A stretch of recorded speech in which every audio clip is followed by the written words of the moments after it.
Hello मेरे प्यारे बच्चों, क्या हाल चाल। बहुत बहुत स्वागत है आपका, वेलकम है आपका आज के इस लेक्चर में जिसमें हम पढ़ रहे हैं डिटरमिनेंट्स और आज है इसका लेक्चर 2। लास्ट लेक्चर में यानी कि कल हमने आपको सिखाया था कि डिटरमिनेंट्स क्या होती है और 2x2 मैट्रिक्स का डिटरमिनेंट कैसे एक्सपेंड किया जाता है। अब आज से चीज हो रही है इंपॉर्टेंट, जैसा कि हमने कहा था आपसे 3x3 का डिटरमिनेंट्स बताएंगे। उससे पहले जितने भी बेसिक है इंपॉर्टेंट वो समझाएंगे। माइनर क्या होता है, कोफैक्टर क्या होता है, और आज एक बहुत अमेजिंग मेथड लेकर आए हैं जो क्लास 12th में नहीं पढ़ाया जाता है बच्चों को, दैट इज सैरस मेथड। सैरस मेथड से डिटरमिनेंट को खोलना बहुत ही इजी हो जाता है और विद इन सेकेंड्स के अंदर आंसर आ जाता है। तो चलिए स्टार्ट करते हैं आज का ये अमेजिंग लेक्चर जिसमें बहुत कुछ सीखने वाले हैं। यकीनन आपको आपकी स्क्रीन पर बच्चों दिखाई दे रहा होगा, हमने क्या कहा था, लेक्चर बहुत ही अमेजिंग होने वाले हैं। बिकॉज क्या किया है, हमने टेक्नोलॉजी का यूज करा है और उसके बाद अब क्या होगा, हर चीज लिखी लिखाई आपको मिलेगी, टाइम वेस्ट नहीं होगा। तो ये हमने क्या दिख रहा है आपको, एक 3x3 का डिटरमिनेंट या भी कह सकते हैं एक मैट्रिक्स है। अब ये जो आपको ब्रैकेट देख रहे हैं इनको अगर हम स्ट्रेट कर देंगे, इस तरीके के कर देंगे तो ये क्या बन जाएगा, डिटरमिनेंट बन जाएगा। तो डिटरमिनेंट लगभग किसी स्क्वायर मैट्रिक्स से ही आता है। अब यहां पे इसके जनरल एलिमेंट आपको दिखाई दे रहे होंगे, a11, a12, a13, a21, a22, a23, a33, a32, a31, इस तरीके से।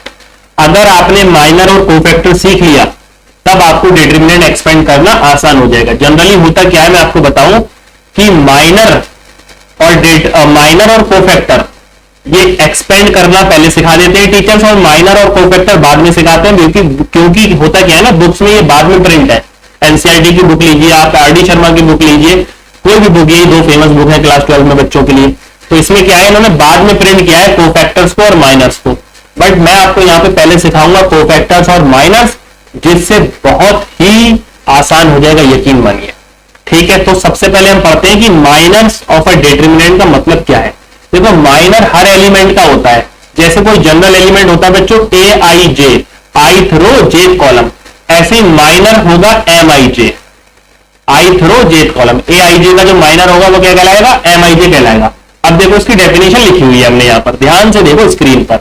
By eliminating the row and the column of an element, जिस एलिमेंट का आप माइनर निकालने की कोशिश कर रहे हैं या जिसका आप माइनर निकालना चाहते हैं, ठीक है, तो उसका आप क्या करें, उसकी रो एलिमिनेट कर दें और उसका कॉलम एलिमिनेट कर दें, फिर जो बचेगा वो उसका माइनर होगा। सपोज कर लो हम a11 का माइनर निकालना चाहते हैं जिसको हम डिनोट करेंगे m11 से।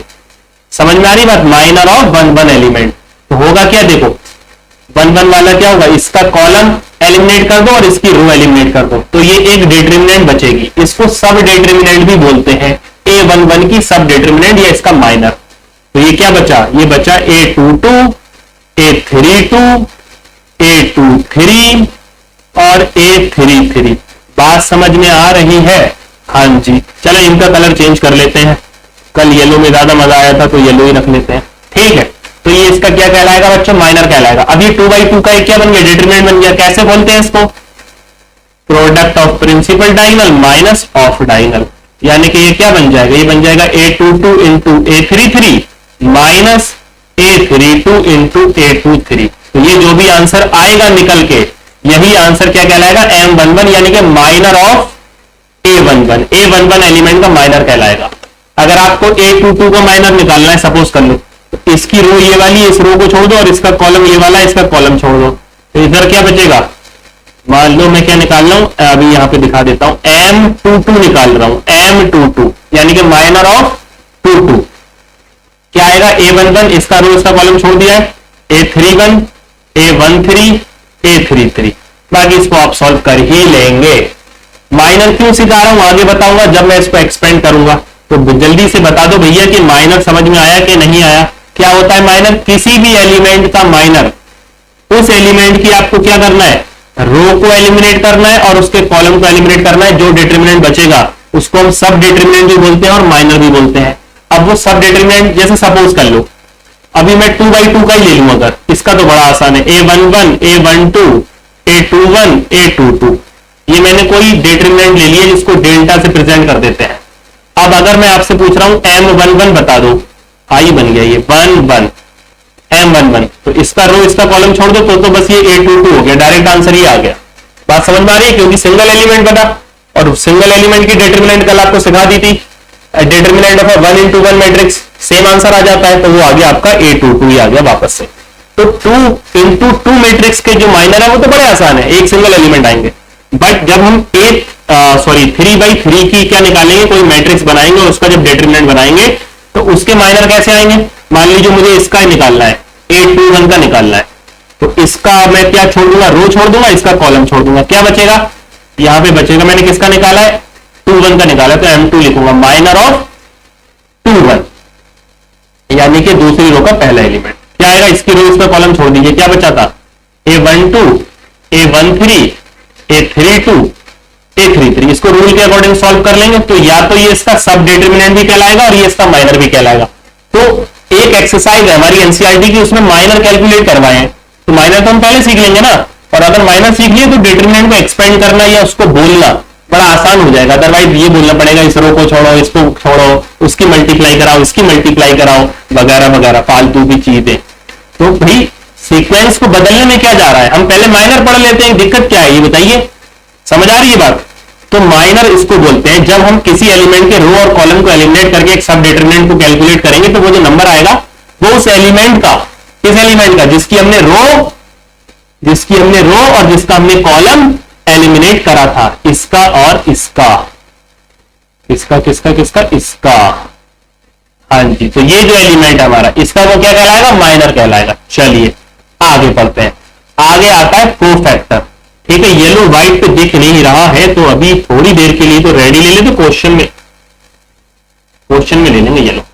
ठीक है, कोफैक्टर। अब देखो कोफैक्टर के बारे में पहला पॉइंट देखो, cofactor is defined as the signed minor. Minor पे कोई साइन नहीं लगा रहा था मैं, माइनर पॉजिटिव है नेगेटिव है, ठीक है, बट साइंड माइनर एक रूल है, अगर उसमें हम साइन भी जोड़ दें, माइनर के साथ कोई साइन जोड़ दें, कोई साइन, वो साइन कैसे आएगा बताएंगे, उसको बोलेंगे कोफैक्टर।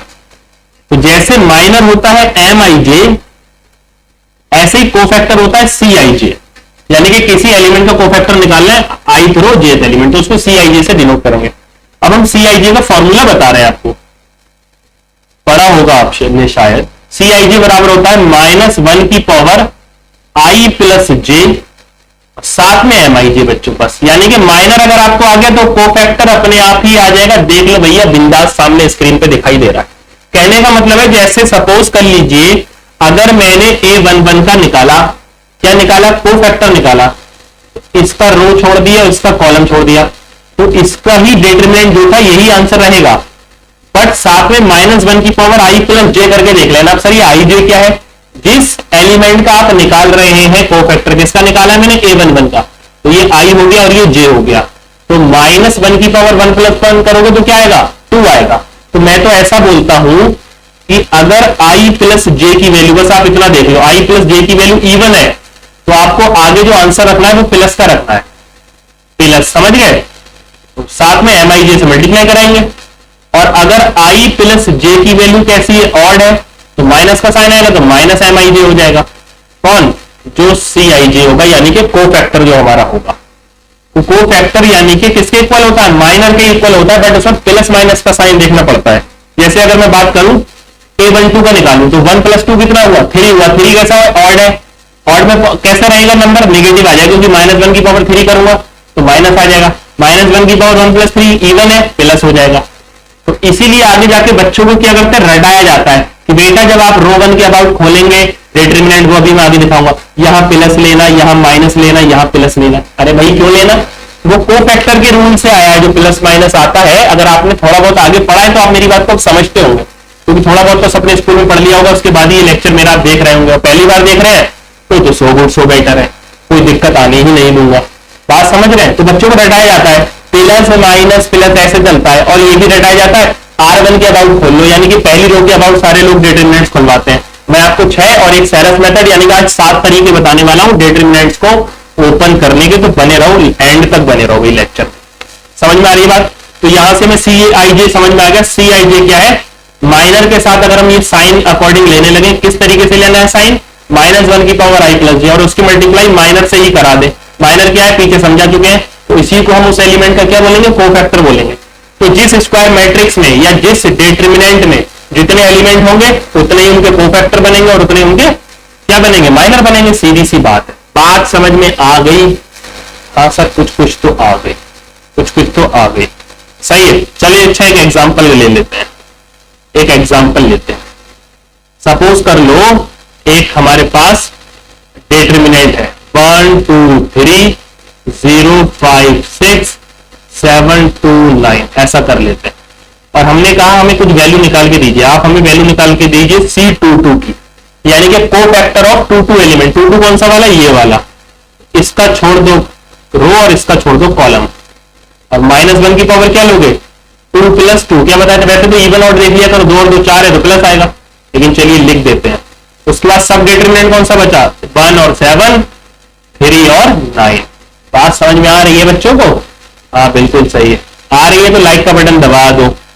सही है ना, थोड़ा सपोर्ट भी करो। तो यहाँ प्लस आ गया, कैसे खोलते हैं उसको, प्रिंसिपल डायगोनल की मल्टीप्लाई, 9 1 9, अब तो डायरेक्ट लिखेंगे। 7 3 21, 21 से 9 माइनस कर दो, कितना बचा, कितना बचा जल्दी बताओ, कितना बचा? तो इतना तो खुद देख लोगे कितना बचा। समझ में आ रही है बात? चलो लिख देते हैं, -12 बचा। ठीक है भाई, इस तरीके से ये हमारा कोफैक्टर आ गया 2 एलिमेंट का। अगर हम ये साइन नहीं लेते प्लस माइनस, तब वो माइनर कहलाता है, यानी कि माइनर भी यहां प्लस में आता, तो माइनर यही हो जाता है। यानी कि कोफैक्टर जब प्लस साइन के साथ आता है तो वो उसका माइनर होता है। ठीक है ना, जैसे सपोज कर लीजिए इसका माइनर इसका कोफैक्टर बराबर होगा, इसका माइनर इसका कोफैक्टर बराबर होगा, जो इवन वाले हैं, क्योंकि इसमें साइन चेंज नहीं हो रहा है, और इसका कोफैक्टर और इसका कोफैक्टर, यानी कि 1 2 3 4 5, और कोई तो नहीं बचा। तो इनका कोफैक्टर इनके माइनर के बराबर होगा, बिकॉज 3 और 1 4, 1 और 1 2, 3 और 1 4, 2 और 2 4, 3 और 3 6, तो इसमें साइन चेंज होगा नहीं। जैसे ही आप 2 और 1 करोगे, -1 की पावर 2 + 1 कितनी हो जाएगी, -1 की पावर 3 हो जाएगी, तो आगे माइनस का साइन लगेगा बच्चों, माइनस साइन से माइनर की मल्टीप्लाई होगी। बात समझ रहे हैं? तो जिन नंबर्स की जो रो और कॉलम यानी कि आई और जे को प्लस करके इवन आ रहा है, तो उनका कोफैक्टर उनके माइनर के इक्वल हो जाएगा, कोई दिक्कत नहीं है। तो ये कोई एक्स्ट्रा बात हो सकती है समझने के लिए। ठीक है बात, अब समझाते हैं कि डिटरमिनेंट को कैसे एक्सपेंड करते हैं। समझ रहे हैं बात? देखो इसलिए लिख रखा है, ये कोई फॉर्मूले टाइप में कोई दिखाता नहीं है भैया, ऐसे पढ़ा एक क्वेश्चन दिखाया और उसको रटवा दिया, तो रटने का तो कोई यहां पर तरीका है नहीं, मजे से पढ़ेंगे एकदम। समझ में आ रही है? मजा लेके एकदम। ठीक, कोई प्रोफेशनल टीचर की तरह नहीं पढ़ाएंगे कि आप this exercise number this, question number this, ये वो। ठीक है, सीखना है यहाँ पे, सीखने आओ, आराम से सीखो, पढ़ो, कोई दिक्कत वाली बात नहीं है, सिर्फ यहां पर प्योर लर्निंग होगी बस। पिक एनी रो और कॉलम इन द मैट्रिक्स। सबसे पहली बात तो कन्वेंशनल तरीका ये दूर कर दो, हर जगह मैंने बच्चों को लिखते हुए देखा, एक्सपेंड अलोंग R1, रो 1 के अलोंग ही खोलेंगे। पता नहीं क्या दिक्कत है, प्रॉपर्टी का बैनामा करा रखा है, R1 के अलोंग क्या कर रखा है, पता नहीं R1 से क्या सेटिंग चल रही है। समझ रहे हैं? R1 के अलोंग ही खोलेंगे, R1 के अलोंग। सर हम रो 1 लेंगे, क्यों? क्योंकि आदत पड़वा दी गई है। ठीक है, अभी हम बताएंगे कौन सी रो कौन सा कॉलम लेना चाहिए जिसमें ज्यादा जीरो दिखाई दे। तो आप कोई सी भी रो पकड़ लो और कोई सा भी कॉलम पकड़ लो, it does not matter which row और विच कॉलम यू यूज। पहले लिख के लाए भैया, मेहनत करके पीपीटी बनाई है, कोई फर्क नहीं पड़ता आप कोई सी रो लेते हैं कौन सा कॉलम लेते हैं, कोई फर्क नहीं पड़ता, कोई फर्क नहीं पड़ता। समझ लो?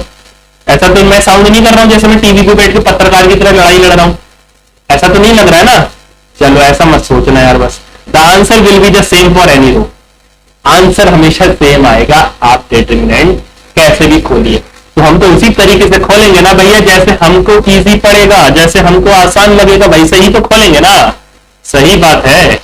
तो multiply every element in that row और कॉलम बाय इट्स कोफैक्टर। एक रो पकड़ लो कोई सी भी, चाहे ये ले लो, चाहे ये ले लो, चाहे ये ले लो, इसके एलिमेंट की मल्टीप्लाई इसी के कोफैक्टर से करा दो और उनको कर लो ऐड। देखो क्या लिखा है, multiply every element in that row, उस रो के या फिर उस कॉलम के, या ये कॉलम पकड़ लो या ये कॉलम पकड़ लो या ये कॉलम पकड़ लो। इसके 3 एलिमेंट होंगे, किसी रो में 3 एलिमेंट होंगे या किसी कॉलम में 3 एलिमेंट होंगे। बात यार सुकून से सुन के जाओ पूरी, ठीक है? मजा ना आए तब कहना, ठीक? तो तो भैया किसी रो के या किसी कॉलम के तीन तीन एलिमेंट तो होंगे, उसके कोफैक्टर तो निकाल ही लोगे। ये नहीं कह रहा हूं कि सबके कोफैक्टर निकालो, कि जो रो आपने पकड़ी है या जो कॉलम आपने पकड़ा है, जो भी आपको अच्छा लग रहा है। अच्छा कैसे पहचानेंगे सर? अरे सर है ना, आगे बताएंगे। जिसमें सबसे ज्यादा जीरो दिखे, क्योंकि जीरो वाली कैलकुलेशन रिड्यूस हो जाएगी, कैलकुलेशन करनी नहीं पड़ेगी, जीरो से मल्टीप्लाई कराओगे, सब खल्लास, सब खत्म। तो हम तो जिसमें देखते हैं जीरो है सबसे ज्यादा, उसी को पकड़ लेते हैं, वही हमारी फेवरेट हो जाती। समझ रहे हो? एक के साथ मत टिको, चेंज करते रहो, जिसमें ज्यादा जीरो देखें वही फेवरेट है। समझ रहे हो? अदरवाइज मत लेना इस बात को, ठीक है। एनीवेज, तो multiply every element in that row और कॉलम, उसके एलिमेंट की मल्टीप्लाई उसके कोफैक्टर से करा दो और ऐड करा लो। देन जो आंसर आएगा वो आपका 3/3 का डिटरमिनेंट आपके पास रखा होगा। तो यहां पे जो इन्होंने ये आपको खोला हुआ दिखाई दे रहा है, ये खोला है उन्होंने किसके अलोंग मालूम? अभी हम इसको सबके अलोंग आपको ओपन करके दिखाएंगे। ये खोला है एक्सपेंड अलोंग R1। बस बता दो ना, टीचर जब चेक करेगा तो देख तो लेगा कि बच्चे ने R1 पकड़ी हुई है। अब भैया R1 पकड़ ली, देखो R1 में क्या लिया? ए, यानी कि उस एलिमेंट की मल्टीप्लाई उसके कोफैक्टर से। तो सर कोफैक्टर में तो प्लस माइनस बताए थे, यहां तो ऐसे ही लिख दिए हैं। अरे ऐसे ही नहीं लिख दिए, देखना कैसे निकालते थे कोफैक्टर। इसका कॉलम छोड़ दो, इसकी रो छोड़ दो, क्या बचा? ये बचा EFHI। देखना EFHI, ये ऑर्डर क्या है इसका? ए का 1 1 है सर, 1 1। 1 + 1 कैसा होता है? E1 होता है, इसलिए इसके आगे क्या लगा हुआ है देखना जरा, प्लस। फिर बी का ऑर्डर क्या होता है? 1 2। बी का ऑर्डर क्या होगा? 1 2, पहले रो का दूसरा एलिमेंट या पहला रो दूसरा कॉलम। बात समझ आ रही है कि नहीं आ रही है? बता देना, ठीक है? हाँ जी ठीक। 1 और 2 कितना हुआ? 3। कैसा हुआ? ऑड। देख लो, इसलिए इसके आगे काय का साइन है? माइनस का साइन है। अब इसका कॉलम छोड़ दिया और इसकी रो छोड़ दिया, क्या बचा? DGFI। देखना DGFI। उसके बाद सी ले लिया, सी का ऑर्डर क्या है सर? सी का ऑर्डर है पहली रो है तीसरा कॉलम है, तो सी का ऑर्डर है 1 3। हाँ, तो 1 और 3 कितना हुआ? 4 4 कैसा होता है? E1 होता है, इसलिए क्या प्लस का साइन आ रहा है भैया। और आगे क्या है? इसका कॉलम छोड़ दो और इसकी रो छोड़ दो, क्या बचा? DEGH। देखो भैया, अब इसको कर लो सॉल्व, तो क्या आता? कोई भी रो पकड़ लो, कोई सा भी कॉलम पकड़ लो, उसकी मल्टीप्लाई उसी के कोफैक्टर से कराओ और दोनों को ऐड मार दो धड़ से। समझ में आई? जो आंसर होगा वो क्या रखा होगा? वो रखा होगा आपके पास डिंग डिंग डिंग डिंग डिंग, क्या रखा होगा? उसका डिटरमिनेंट रखा होगा। लेकिन ये तो सर R1 के अलावा ही खोले हैं, आपने कहा था 6 तरीके हैं। बिल्कुल 6 तरीके हैं। R1 के अलावा खोल लो, R2 के अलावा खोल लो, R3 के अलावा खोल लो, C1 के अलावा खोल लो, C2 के अलावा खोल लो, C3 के अलावा खोल लो। कितने तरीके हो गए? 6 तरीके। सातवां साइरस मेथड, वो तो कोई नहीं पढ़ाएगा, तो वो पत्ता भी अभी खुलेगा। जरा थोड़ी देर बने रहो, एक आध क्वेश्चन का जरा एग्जांपल ले लें, थोड़ी प्रैक्टिस कर लें। देखो एक एग्जांपल लिया, इसका देखो कर करके दिखाते हैं आपको कैसे आंसर सेम आ रहा है कि नहीं आ रहा है, जो पढ़ाई है वो सेम है कि नहीं है। थोड़ा सा वर्कआउट तो कर लो ना।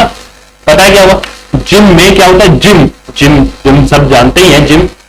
तो जिम में क्या होगा? एक ट्रेनर होगा और वो आपकी मसल्स बिल्ड करवाएगा। आप गए और सारे काम उस ट्रेनर से ही पूछ रहे हैं कि सर ये करके दिखा दो, तो उसने कहा हाँ भाई ऐसे करो ऐसे करो ऐसे करो, मसल्स बनेंगे। सर ये लेग्स वाला करके दिखा दो, उसने लेग्स वाला करके दिखाया। सर शोल्डर वाला करके दिखा दो, शोल्डर वाला करके दिखा दिया। अभी समझोगे इससे क्या है? मोटिवेशन छुपा हुआ है इसमें, एक मोरल छुपा हुआ है इसमें, ठीक है? फालतू में नहीं बता रहे हैं। अब बताओ भैया, जब तुम इससे बार बार करवाओगे ट्रेनर से, तो बॉडी किसकी बनेगी? तुम तो बैठे बैठे देख रहे हो ना, बॉडी किसकी बनेगी? बॉडी बनेगी ट्रेनर की, तुम्हारी नहीं बन पाएगी, क्योंकि तुम मुझसे करवाए जा रहे हो, बैठ के देख रहे हो आराम से। भैया आराम से बैठ के वहां पे ब्राउन ब्रेड खा रहे हो और केले खा रहे हो और काम करवा रहे हो ट्रेनर से, तो बॉडी तो उसी की बनेगी ना। हाँ जी। अब किसका मतलब जरा पढ़ाई में लेके आना, सारे क्वेश्चन टीचर से पूछ लोगे तो एक्सपर्ट कौन होगा? टीचर। तुम्हें क्या आएगा? ये ठुल्लू ही मिलेगा ना, सीधी सी बात, ठुल्लू मिलेगा और क्या होगा। तो अगर आपको पढ़ाई करनी है, हाँ एक आध चीज टीचर से पूछो, बट बाकी प्रैक्टिस करो। इस बात को अगर रियल लाइफ में आप अप्लाई कर लोगे, बात देखो सीधी सी बात है। मुझे तो आता ही, मैं तो और एक्सपर्ट हो जाऊंगा, मुझसे पूछोगे या कोई XYZ कोई भी टीचर हो गया उससे पूछोगे। इसलिए काम करने के लिए खुद से करना पड़ेगा प्रैक्टिस। देखो इसको सबसे पहले हम एक्सपेंड करते हैं C1 के अलावा, क्योंकि हमने कहा था हमारा फेवरेट वही है जिसमें जीरो है। जीरो वाली कैलकुलेशन बच जाएगी। क्या लिखिएगा? एक्सपेंड। इसके अलावा C1 के अलावा क्या करना है? उसके एलिमेंट की मल्टीप्लाई उसी के कोफैक्टर से करानी है। तुक्का नहीं मारना, उसकी रो छोड़ दो, उसका कॉलम छोड़ दो, रटाए पड़े टीचर, रटाए पड़े। अरे कहा है भैया, तो 2 ले लिया, 2 का, अब 2 का ऑर्डर बताओ 1 1, तो साइन प्लस का ही रहेगा, कोई दिक्कत नहीं है। अब छोड़ो ना, इसका कोफैक्टर कैसा आएगा? इसको छोड़ दो, इसको छोड़ दो, क्या आएगा? 7 4 -2 1। अब ये रहा, मैं C1 के अलॉन्ग खोल रहा हूं ना, तो C1 में दूसरा जो एलिमेंट है वो कौन सा है, वह है सर 0। भले ही 2 1 है, इसके लिए माइनस आता, लेकिन 0 की मल्टीप्लाई किसी से भी कराओगे, मैं काहे लिखूं, मैं क्यों लिखूं, इसका रो छोड़ो इसका कॉलम लिखूं, 0 की मल्टीप्लाई इससे होगी, खल्लास हो जाएगा। इसलिए क्या कहेगा, हमारा फेवरेट वही है जिसमें 0 0 0 0 आता है, हमारा फेवरेट तो वही है। अब उसके बाद -1, -1 आ रहा है, सो बात अलग है। अब वैसे इसका ऑर्डर देख लो क्या है, इसका ऑर्डर है सर 3 1, प्लस का साइन है तो एज इट इज रहेगा, -1 वैल्यू इसलिए -1 लेना पड़ा है। इसका रो इसका कॉलम छोड़ दीजिए, क्या आएगा, -5 7 3 -2।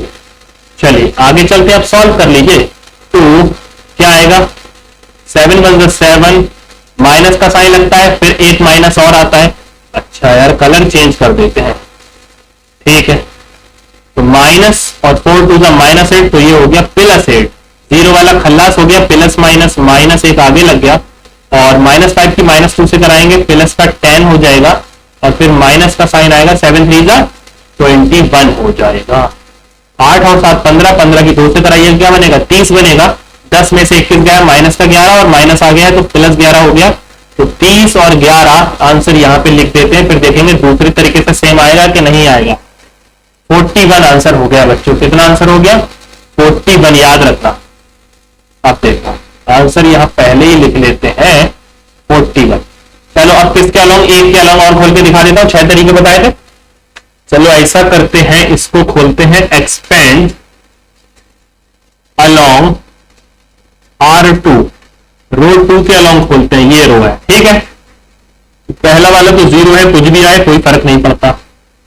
फिर इसका जो ऑर्डर है वो 2 2 है, तो प्लस का साइन रहेगा 7, इसका कोफैक्टर लिख लो, इसको छोड़ दो इसको छोड़ दो, क्या आएगा 2 -1 3 और 1, करेक्ट है। इसका क्या ऑर्डर है 2 3, तो एक माइनस का साइन इसके आगे लगेगा और एक माइनस का 2 लगेगा, वरना तो प्लस का ही लेते। इसका रो छोड़ दो और इसका कॉलम छोड़ दो, तो ये आएगा इसका रो इसका कॉलम छोड़ने के बाद 2 - का 5 -1 और 4। समझ में आ रही है बात, बिल्कुल आ रही है।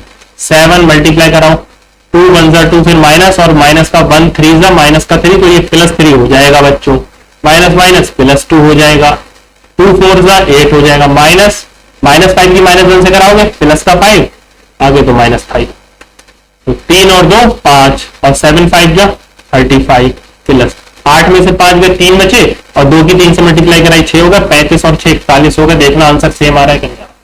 किसी रो के अबाउट खोलो, किसी कॉलम के अबाउट खोलो, आंसर सेम पाओगे, बात समझ में आ रही है। लेकिन किसके अबाउट खोलो, जिसमें ज्यादा मिले 0, इस बात को जरा थोड़ा सा दिल से लगा लो, जिसमें मिले ज्यादा 0 वही है हमारा फेवरेट, वही है अपना फेवरेट। बात समझ में आ गई।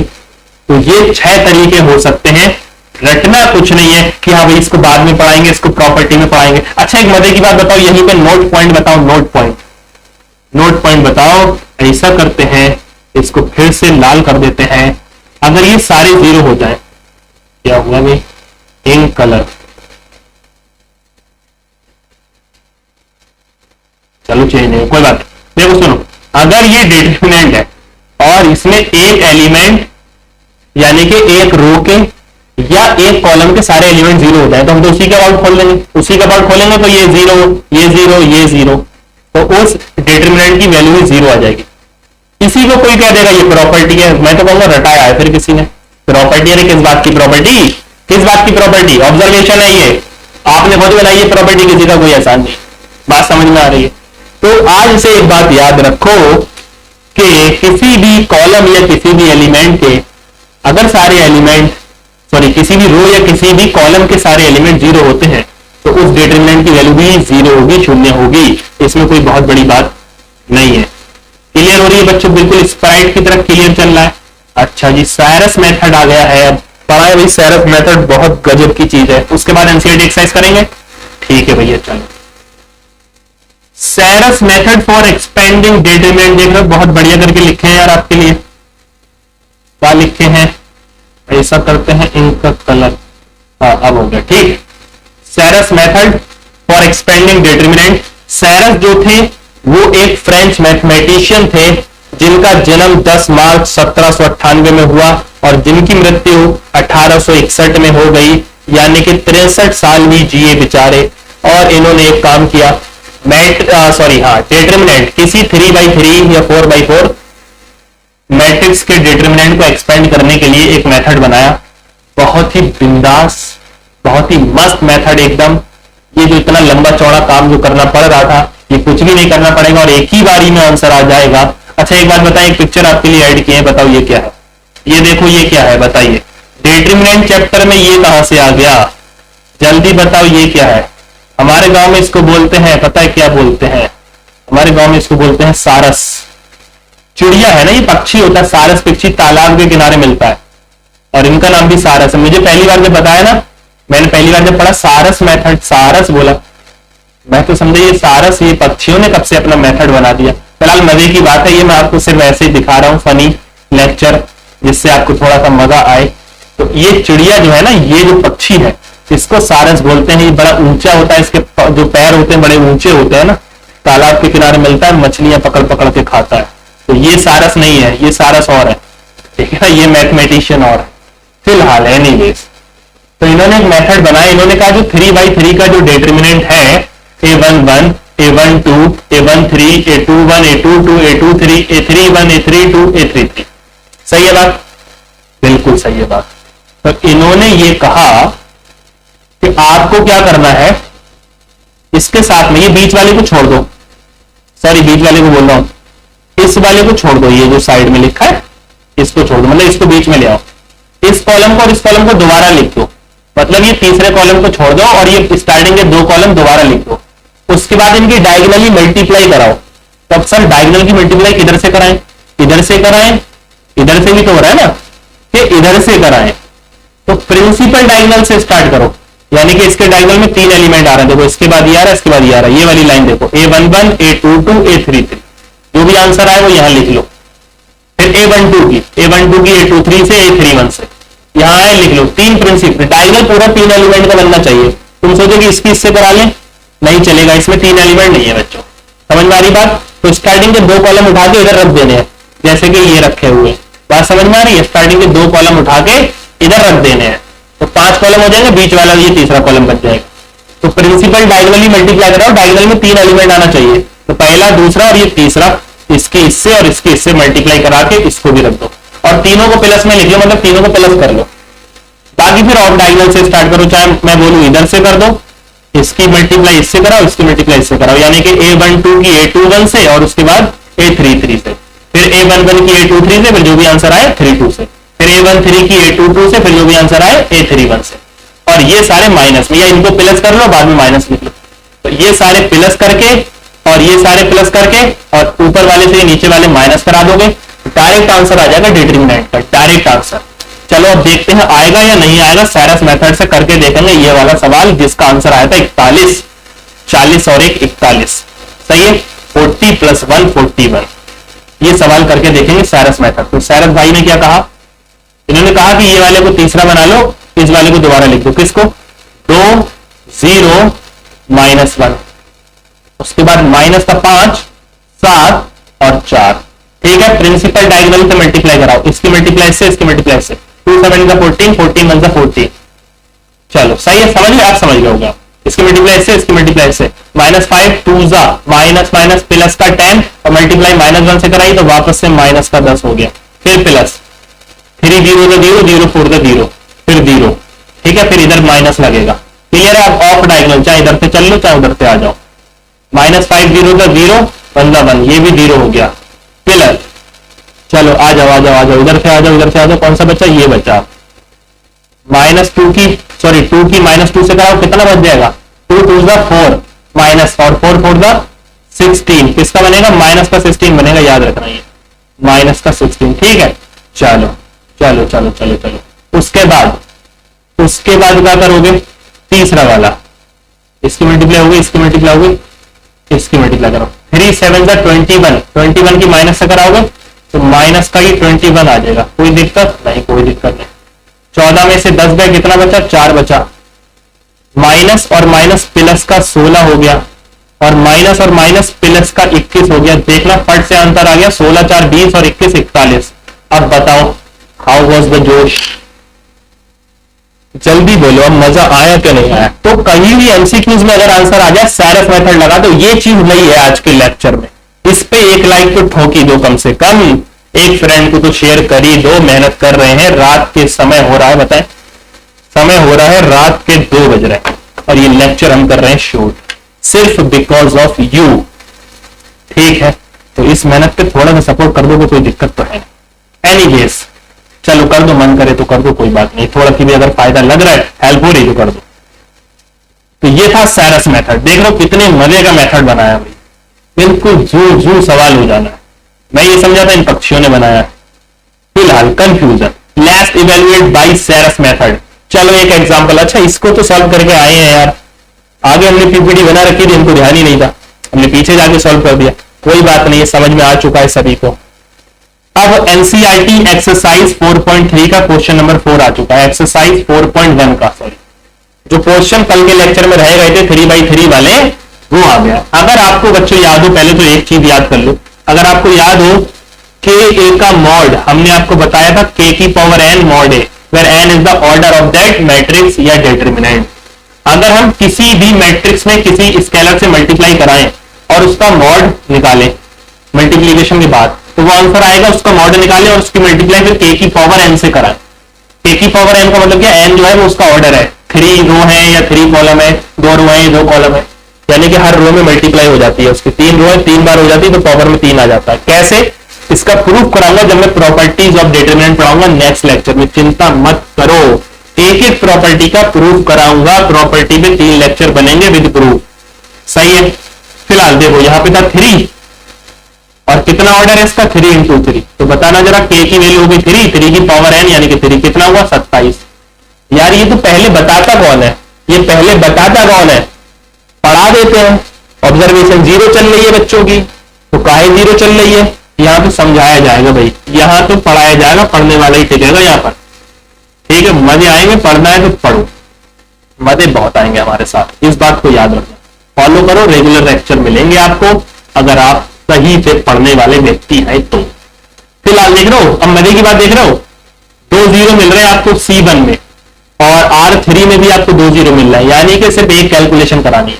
तो सबसे पहले हम क्या निकाल लेते हैं, मॉड ए निकालते हैं। चलो इसके अलोंग लिख दो भैया, ताकि मास्टर को पता चल जाए आपके स्कूल के। एक्सपेंड अलोंग C1, C1 का ये क्या है 1 1 है, प्लस का साइन माइनस का साइन, सर प्लस का साइन 1, इसका सब डिटरमिनेंट, इसका रो इसका कॉलम, सही है 1 0। हालांकि ये भी हम डायरेक्टली लिख सकते हैं, लेकिन अभी लिख रहे हैं। बाकी 2 0 बचे, क्या लिखे उसको बताइए, लिख के करेंगे क्या उसका, तो हम तो नहीं लिख रहे वाले हैं, समझ में आ रही बात। जब पुल बना हुआ है, तो एक हमने बहुत पहले छोटा सा शॉर्ट वीडियो बनाया ही था उस पर, जब पुल बना हुआ है तो तैर के क्यों जाओगे, बेवकूफ थोड़ी हो, अकल लगाओ, सही है ना। तो 4 1 4, 2 0 0, तो आंसर इसका 4 आ गया बच्चों, देखा कितनी आसानी से। तो इसलिए क्या कहता, फेवरेट उसी को बनाओ जहां 0 दिखे, फेवरेट उसी को बनाओ जहां 0 दिखे, सही है, मजा आया, बिल्कुल सही। लेकिन हमें इसकी मल्टीप्लाई करनी थी 27 से, 27A हमें तो वेरीफाई करना है ना ये, तो 27 इंटू 4 कितना हो जाएगा, 7 4 28 का 8 कैरी 2 4 2 8 और 2 10, 108 हो गया हमारा इसका आंसर। अब हम पहले वैल्यू निकालते हैं 3A की। 3A की वैल्यू क्या आएगी, निकालें 3 1 3 0 0 3 1 3, multiplication of matrix bye a scalar, ये तो सिखा ही चुके हैं मैट्रिक्स में। 0 3 1 3 3 2 6 0 0 3 4 12 3 4 12। अब हम क्या निकालें, अब हम निकालेंगे मॉड 3A, इसका मॉड निकालेंगे। किसके अलोंग एक्सपेंड कर रहे हैं, फिर से हम C1 के अलोंग एक्सपेंड कर रहे हैं, ठीक है, कोई दिक्कत नहीं आनी चाहिए। एक्सपेंड अलोंग C1, ठीक है, इसको थोड़ा थोड़ा कैसे कर देते हैं, पीला कर देते हैं, ठीक है। एक्सपेंड अलोंग C1, तो 3 आ जाएगा और इसका सब डिटरमिनेंट क्या है, 3 है 6 है 0 है 12 है। चलिए 3 कराइए, प्रिंसिपल डायगोनल की मल्टीप्लाई, 12 3 36, ठीक है, और ऑफ डायगोनल की मल्टीप्लाई, सब सही है, सब सही है, और 6 0 का माइनस का 0, 36 की जरा 3 से मल्टीप्लाई कराइए, 6 3 18 का 8 कैरी 1 3 9 और 1 10, 108 आंसर। तो यहां पे हम लिख सकते हैं हेयर, या चाहो तो इनको इक्वेशन बना दो, इक्वेशन सेकंड, इसको बना दो इक्वेशन फर्स्ट, कोई फर्क नहीं पड़ता। तो हेयर क्या हुआ, 3a का जो डिटरमिनेंट आया वो आया 27 ऑफ डिटरमिनेंट इनटू a। हमने तो पहली प्रॉपर्टी बता दी थी 50 साल पहले ही, k की पावर n वाली, जब k डिटरमिनेंट से बाहर आएगा तो k की पावर n हो जाएगा। ये तो अब बता रहे हैं, ये तो वेरीफाई करा रहे हैं, लेकिन पहले चैप्टर में कोई बताएगा नहीं, पहली एक्सरसाइज में कोई नहीं बताएगा कि ये आगे जाके प्रॉपर्टी बनती है। अरे पहले पढ़ लो ना, किस्तों में पढ़ोगे तो क्या फायदा, इंस्टॉलमेंट में कोई बीमा थोड़ी चल रहा है, इंस्टॉलमेंट में पढ़ोगे एक ही जगह पढ़ो। माइनर क्लियर कर दिया और आपका कोफैक्टर भी क्लियर कर दिया आज ही हमने, एक्सपेंशन क्लियर कर दिया, सैरस मेथड क्लियर कर दिया। बताओ और कितना चाहिए, पहली एक्सरसाइज भी क्लियर हो गई। इवेल्युएट द डिटरमिनेंट्स, ये 4 क्वेश्चन है। क्वेश्चन नंबर 5वां एक्सरसाइज जो है वही अपनी कौन सी थी, 4.1 है, उसका ये क्वेश्चन है।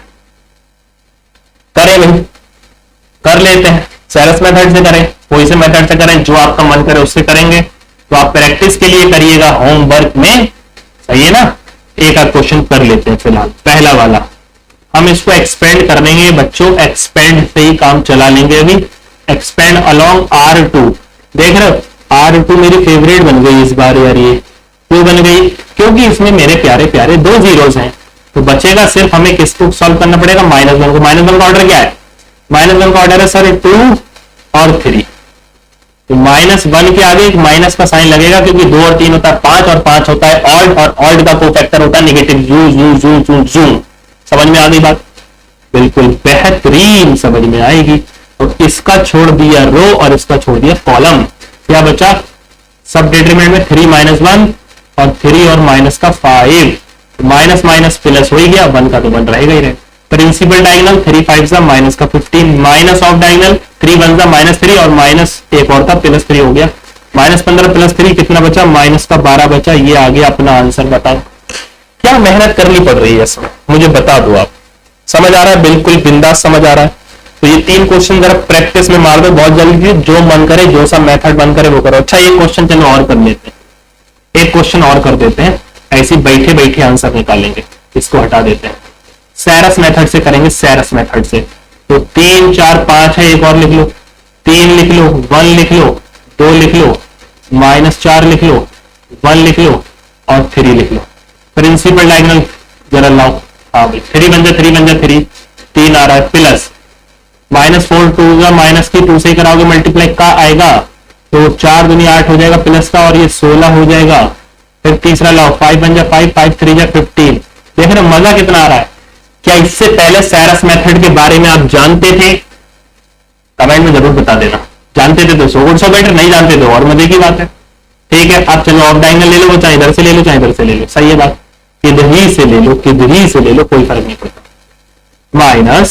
-4 की कराओ 1 से, फिर उसकी कराओ 1 से, -4 की -1 से कराओगे -4 और माइनस का 4 ही रहेगा। फिर 3 की कराओ -2 से, -2 की कराओ इस वाले 3 से, 3 2 जा -6 और माइनस का 18 हो जाएगा, ये सही है बात। फिर 5 की कराओ 1 से और 1 की कराओ 2, 5 1 जा 5 और 2 जा 10 प्लस का 10। तो ये कितना हो जाएगा, 16 और 3 हो जाएगा 19, 19 और 15 माइनस का 18 4 माइनस का हो जाएगा 22 प्लस का हो जाएगा 10। ठीक है, तो ये हो जाएगा हमारा 34 और माइनस का 22 प्लस का 10 माइनस का 12 और आगे माइनस है तो प्लस का 12 हो जाएगा। 34 और 12 कितना हो जाएगा, 48 हो जाएगा, सॉरी 46 हो जाएगा। ये हो गया हमारा आंसर 46। अब बताओ, तो करना ही नहीं पड़ा, जिसमें मेरे को 0 नहीं दे रखा मैं तो सैरस मेथड लगा दूंगा। अगर आपका टीचर चेक कर दे तो बिल्कुल कर दो, करेगा कैसे नहीं। सही है बात, समझ में आ रही है। बाकी के 2 क्वेश्चन होमवर्क में बनाओ। चलो चलो चलो चलो चलो आगे समझो जरा। क्वेश्चन एक ये दे रखा भाई, क्वेश्चन नंबर 6, क्या करोगे, इसको भी करोगे होमवर्क में, इसको हम नहीं करेंगे, नहीं कुछ भी करवाओ हम नहीं करेंगे, हम नहीं करेंगे। इतना कुछ पढ़ाने के बाद आपको करना पड़ेगा, हम नहीं करेंगे। चलो ठीक है यार, कर लो कर लो कर लो, प्यारे बच्चों कर लो। ठीक है, बात समझ में आ गई, कर लेना। अच्छा चलिए ठीक है, और बंद करें, थोड़ी बहुत मेहनत करिए तो आंसर बता देना किसका क्या आंसर आया है, चैट सेक्शन में बता सकते हो, वैसे बताते नहीं है बच्चे, तो जरूर बताइएगा इस लेक्चर में आपको मजा आया कि नहीं आया, और सैरस मेथड आपको कैसा लगा, जो कि पक्षी नहीं है। समझ में आ रही है बात। तो इसी तरीके से हमारे साथ बने रहिए, पढ़ते रहिए। बहुत जल्दी मिलेंगे आपसे नेक्स्ट लेक्चर में, और इस लेक्चर को शेयर जरूर करिएगा, लाइक करिएगा, कमेंट करिएगा और चैनल को सब्सक्राइब करिएगा और करवाइएगा अपने दोस्तों से। मिलते हैं बहुत जल्दी नेक्स्ट लेक्चर में। बाय बाय, टेक केयर बच्चों।